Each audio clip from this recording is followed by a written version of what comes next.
Good morning, Stirling. Good morning. It's a real pleasure to be here with you in your beautifully designed, state-of-the-art house here in Mayfair. Thank you.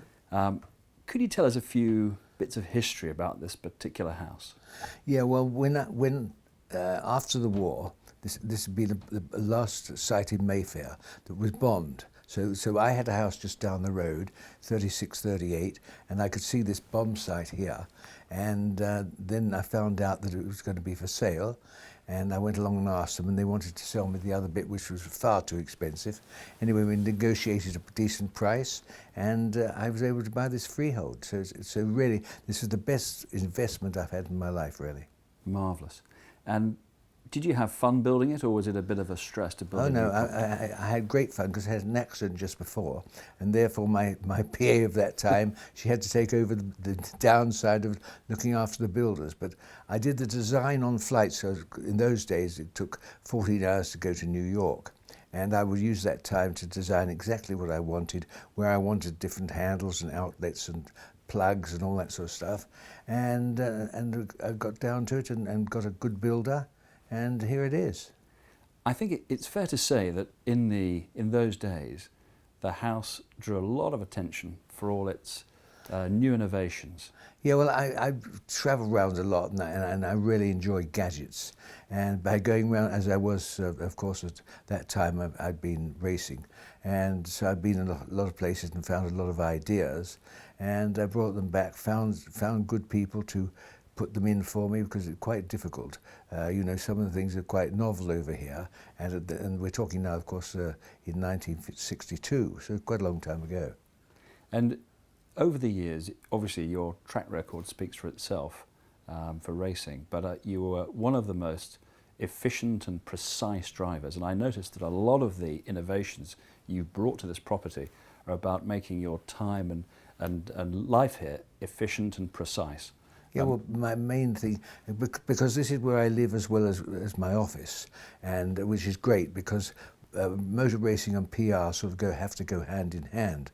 So living here, and always the press could get hold of me because I was been in the telephone book all my life. The people, some people don't like their name in, I don't mind. If somebody rings up and says something awful, I'll say something even worse back to them, so it didn't matter to me. But so it really is my home and my work.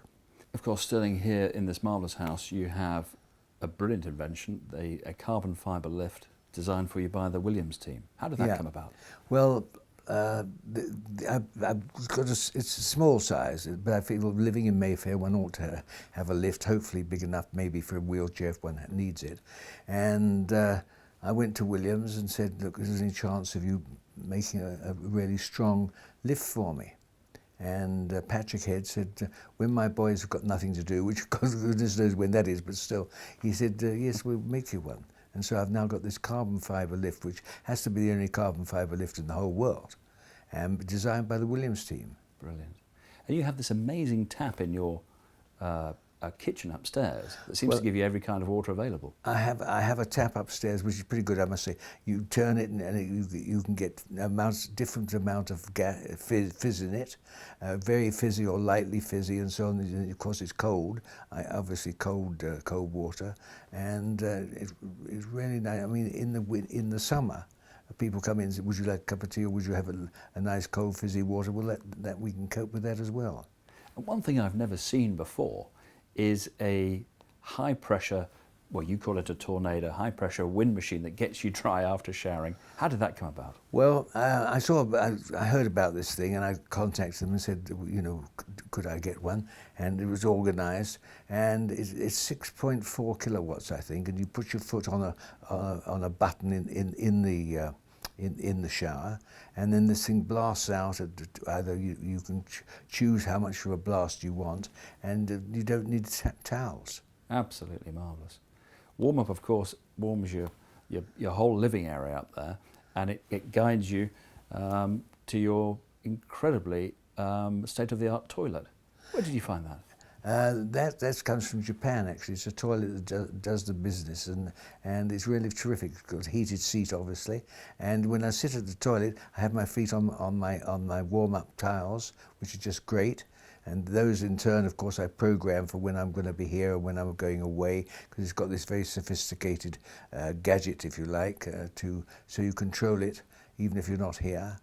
And you know, and as I go around the world, I find different things. You know, door locks change or this change, and I try to bring it up to date whenever it happens. Of course, you reminded me now that you have one of the few things I don't think I've ever seen, an electronic door opener for your front door. Yeah, well, when you arrive at the door, unless you've got one of those on you, it won't let you in.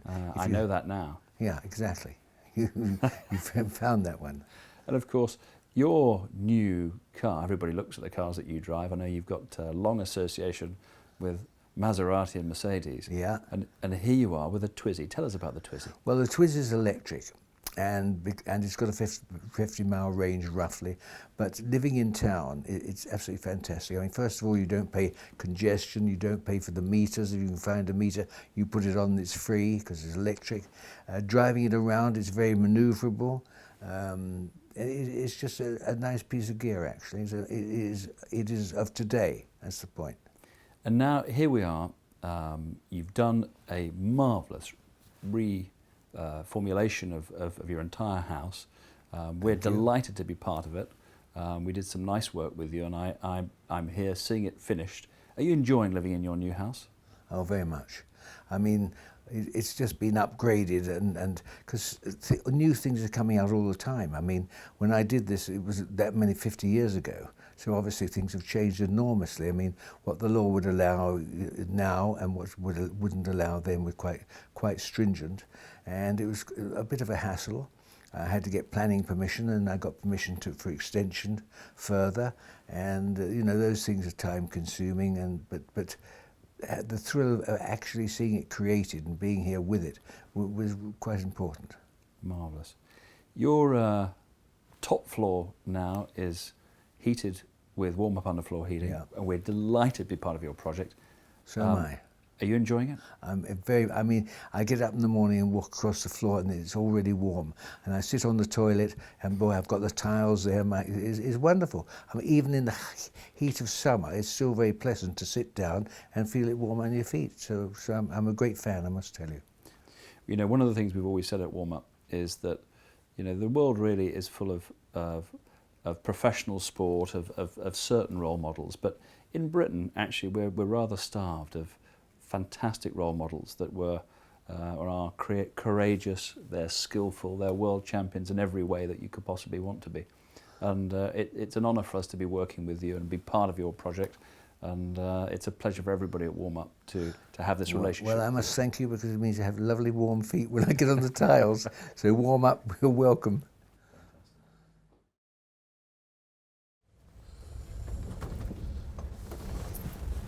Right. Just going off shopping. This is my shopping car, which is really great. It's a Twizy, and it's electric power, which is really good in London. Does at least 50 miles an hour, and we've got a range of about 50 miles. So see you later.